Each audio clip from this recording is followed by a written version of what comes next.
Se está poniendo cada vez más de moda el uso de Scratch, tanto en las aulas de primaria como de secundaria, y como docentes no debemos olvidar la base pedagógica sobre la que se sustenta el uso de esta herramienta educativa. Probablemente el creciente interés de usar Scratch en educación deriva de los resultados que de numerosos estudios se han obtenido. Parece ser que el uso de Scratch tiene un impacto positivo directo sobre la creatividad del alumno, sobre la autonomía y sobre la motivación hacia el aprendizaje del mismo. También tiene una especial incidencia en la mejora de la competencia matemática de los alumnos que programan ordenadores. Esto ha llevado a que nos planteemos si la programación informática es adecuada en educación o no, y la respuesta que determinadas administraciones educativas han dado es que efectivamente es adecuado tanto en Estados Unidos como en España, en la Comunidad Autónoma de Madrid, en las cuales han incluido una materia específica de programación informática dentro del currículo. No se trata, en este caso, de que los alumnos sean especialistas en un determinado lenguaje de programación, sino que integren la manera de pensar que se deriva del hecho de programar.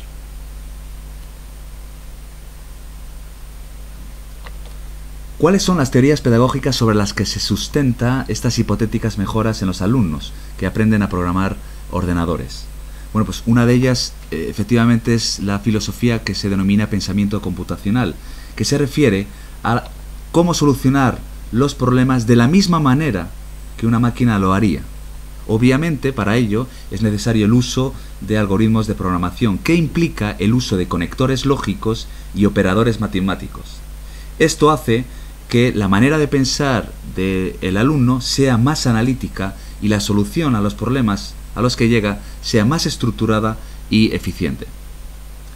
No obstante, la principal teoría sobre la que se fundamenta Scratch es la planteada por el matemático y psicólogo Simon Papper, que siendo alumno en los años 60 de Jean Piaget, hace suyos determinados postulados del constructivismo y mejora o él idea una nueva teoría, ya que, según él,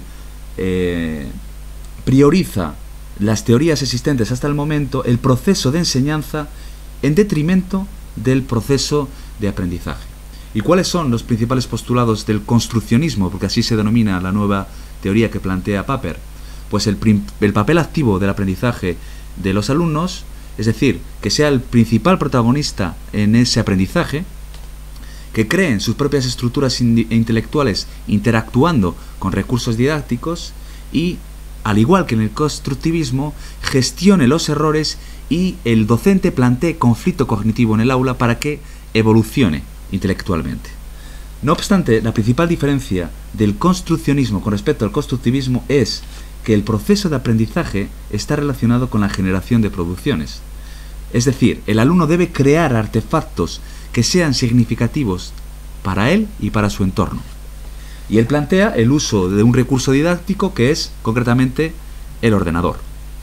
Y diseña un software en los años 70 aproximadamente que denomina Logo y cuyo icono es la tortuga de Logo.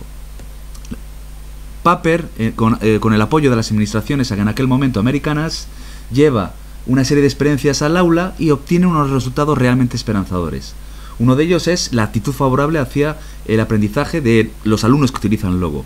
Pero no solo eso, sino que además un mayor interés y una motivación de estos alumnos. No obstante, su popularidad y el uso cae en picado cuando determinadas interfaz gráfico como Windows o como paquetes ofimáticos aparecen en escena.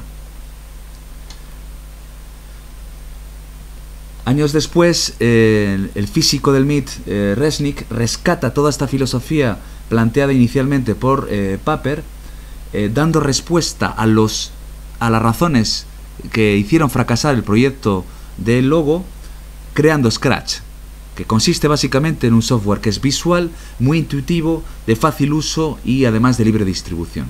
El interfaz, por tanto, es muy atractivo e evita los inconvenientes que inicialmente Logo planteaba, es decir, es muy fácil utilizar esas sintaxis y además evita tener que memorizar determinados comandos. A su vez, plantea Resnick que las actividades deben ser mucho más interesantes que la realización de figuras geométricas como Papper planteaba en aquel momento.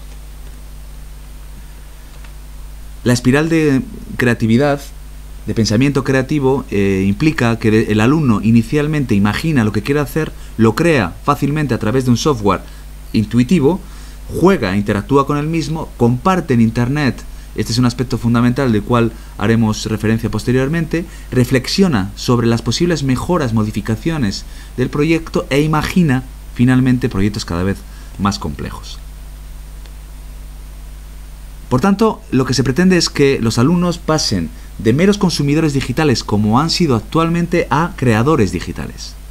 Una de las recomendaciones que hago es visualizar la conferencia que Mitchell Resnick dio en Estados Unidos, concretamente en la conferencia TED, relacionada con por qué incluir programación informática en el aula.